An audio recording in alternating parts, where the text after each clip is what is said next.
വർഷം 2025. അങ്ങനെ ജീവിതത്തോട് മല്ലടിച്ച് ഒരു കൊല്ലം കൂടെ വീണ്ടും പോയിരിക്കുകയാണ്. 2024 വിട പറയുമ്പോൾ എല്ലാവരുടെയും മനസ്സിലുള്ള ഒരു ചിന്തയാണ് 2025 എങ്കിലും ഒന്ന് ജീവിതത്തിൽ അടിപൊളിയായിരിക്കണമെന്ന്. പലരുടെയും ആഗ്രഹമാണ്. അപ്പൊ എല്ലാവരും 2025 പുതിയൊരു ന്യൂ ഇയർ റെസല്യൂഷനൊക്കെ ആലോചിച്ചിരിക്കുന്നവരായിരിക്കും. ചിലര് ജിമ്മിലൊക്കെ പോവും. ചിലര് മെന്റലിയും ഫിസിക്കലിയും എല്ലാം സെറ്റ് ആവാൻ വേണ്ടിയിട്ടുള്ള കാര്യങ്ങൾ ബിൽഡ് ചെയ്യും. അങ്ങനെ ഞാൻ ആലോചിച്ചപ്പോഴാണ് ഒരു ഫൈനാൻഷ്യൽ റെസല്യൂഷൻ എടുത്താലോ എന്നിങ്ങനെ കരുതുന്നത്.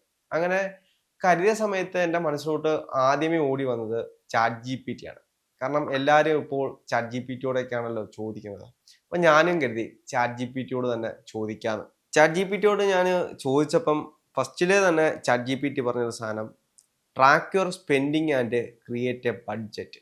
ആദ്യം തന്നെ ഒരു ബഡ്ജറ്റ് ഉണ്ടാകണം. കാരണം നമുക്കെല്ലാം അറിയാം, നമ്മുടെ ജീവിതത്തിലെ ഏറ്റവും കൂടുതലും അത്യാവശ്യമായിട്ടുള്ളൊരു കാര്യം ബഡ്ജറ്റിംഗ് ആണെന്ന്.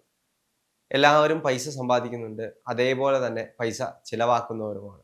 അപ്പൊ ഈ പൈസ എങ്ങനെ വരുന്നു, എങ്ങനെ ചിലവാക്കുന്നു എന്നൊന്നും നമ്മൾ പലപ്പോഴും ശ്രദ്ധിക്കാറില്ല. കൂടുതലും പൈസ വരുന്നത് നമ്മൾ എവിടെ നിന്നാണെന്ന് ശ്രദ്ധിക്കാറുണ്ട്. എവിടേക്കാണ് ആ പൈസ പോകുന്നതെന്ന് നമ്മൾ ആരും ചിന്തിക്കാറില്ല, അത് ശ്രദ്ധിക്കാറുമില്ല. പക്ഷേ അതിൻ്റെ ഒരു അനിവാര്യത നമ്മൾ മുന്നോട്ട് പോകുമ്പോൾ നമുക്ക് കൂടുതൽ കൂടുതൽ മനസ്സിലാകും. ആ പൈസ എവിടെ പോയി, ഈ പൈസ എവിടെ പോയി, നമ്മൾ എപ്പോഴും ചിന്തിക്കുന്ന ഒരു കാര്യമാണ്. അപ്പൊ നമ്മൾ ഏറ്റവും കൂടുതലും ബഡ്ജറ്റ് ഒന്ന് കൃത്യമായിട്ട് സെറ്റ് ചെയ്യണം. Regularly monitor your income and expenses to identify areas where you can cut back. Creating and sticking to a monthly budget can help you save more. നമ്മൾ കൃത്യമായിട്ട് കൈകാര്യം ചെയ്ത് കഴിഞ്ഞാൽ നമുക്ക് കൂടുതൽ പൈസ സേവ് ചെയ്യാം എന്നാണ് ചാറ്റ് ജിപിടി പറയുന്നത്. അതേപോലെ തന്നെ രണ്ടാമതായിട്ട് പറഞ്ഞ കാര്യം എന്ന് വെച്ച് കഴിഞ്ഞാൽ ബിൽഡ് ആൻ എമർജൻസി ഫണ്ട്. എല്ലാവരുടെയും ജീവിതത്തിൽ ഏറ്റവും കൂടുതൽ അത്യാവശ്യം വേണ്ടി വരുന്ന സാധനമാണ് എമർജൻസി ഫണ്ട്. കാരണം നമുക്കെല്ലാം അറിയാം, നമ്മുടെ ജീവിതത്തിൽ എപ്പോഴെങ്കിലും ഒരു അത്യാവശ്യ ഘട്ടം വരും. നമ്മൾ ഹോസ്പിറ്റലൈസ് ആവുന്ന എന്തെങ്കിലും ഒരു സമയം നമ്മുടെ ജീവിതത്തിൽ ഒരു 10 പൈസ പോലും എടുക്കാനില്ലാത്തൊരു സമയമായിരിക്കും.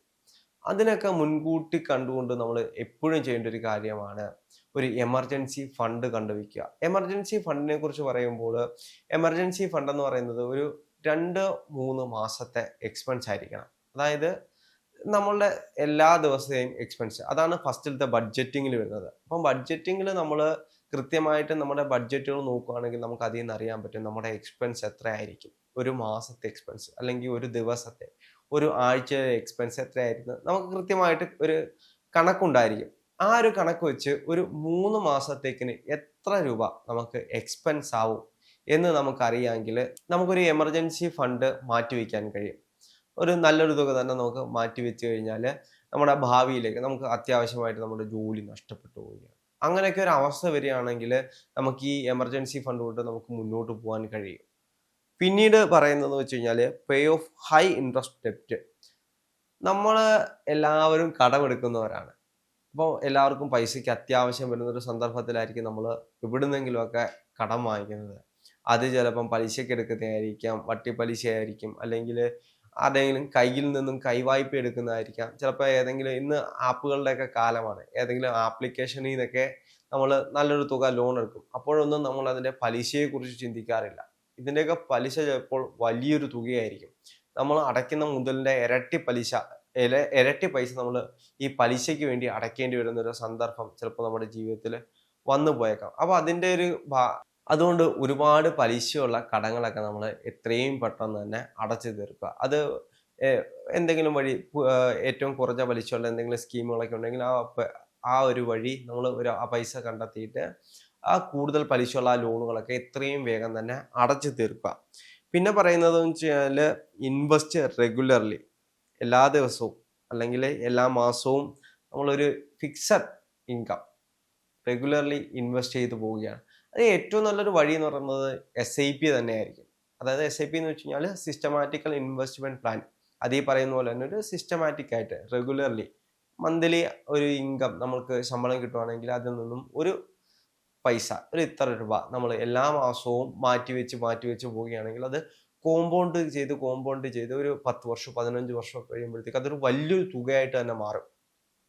കാരണം നമുക്കറിയാം SIP ഒക്കെ ഏതെങ്കിലും ഒരു ഡെപ്റ്റ് ഫണ്ടിലോട്ടായിരിക്കും ആ പൈസ നമ്മൾ ഇൻവെസ്റ്റ് ചെയ്യുന്നത്. അത് ഗ്രാജുവലി ഗ്രോത്ത് വരും. നമ്മുടെ സ്റ്റോക്ക് മാർക്കറ്റിലെ ഏതെങ്കിലും സ്റ്റോക്സ് ഒക്കെ ആയിരിക്കാം, അല്ലെങ്കിൽ മറ്റെന്തെങ്കിലും ഡെപ്റ്റ് ഫണ്ടുകളായിരിക്കാം. ആ ഫണ്ട് എന്തായാലും വർഷങ്ങൾ കഴിയുന്നതിനനുസരിച്ച് ഇത് ഗ്രോ ആയിക്കൊണ്ടിരിക്കും. അത് ഒരു ഒരു 10-15 കൊല്ലം കഴിയുമ്പോഴത്തേക്ക് അതൊരു വലിയ തുക തന്നെ ആയിരിക്കും. പിന്നീടുള്ളത് maximise retirement contribution. Make it a goal to increase contribution to retirement account like വലിയ വലിയ തുകകൾ എന്നാണ് ChatGPT പറയുന്നത്.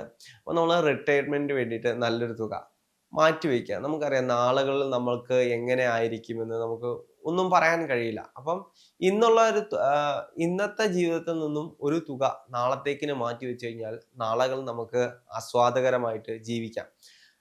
മെന്റലി ആണെങ്കിലും ഫിസിക്കലി ആണെങ്കിലും നമുക്ക് ഹെൽത്തി ആയിട്ട് ജീവിക്കാൻ കഴിയും. കാരണം എല്ലാവർക്കും അത്യാവശ്യം വേണ്ടത് പൈസ തന്നെയാണ്. പൈസ നമ്മുടെ ജീവിതത്തിലെ ഏറ്റവും വലിയ അത്യാവശ്യ ഘടകം തന്നെയാണ്. നമുക്ക് നല്ലൊരു മൊമെന്റ് ക്രിയേറ്റ് ചെയ്യണമെങ്കിൽ നമുക്കൊരു കുറച്ച് പൈസയെങ്കിലും അത്യാവശ്യമായിട്ട് വേണ്ടി വരും. നമുക്കൊരു ട്രാവൽ പോകണമെങ്കിൽ നമുക്ക് ചെറിയൊരു തുകയെങ്കിലും അത്യാവശ്യമായിട്ട് വരും. അപ്പം നമ്മുടെ ജീവിതത്തിലെ എല്ലാത്തിനും നമുക്ക് പൈസ അത്യന്താപേക്ഷിതം തന്നെയാണ്.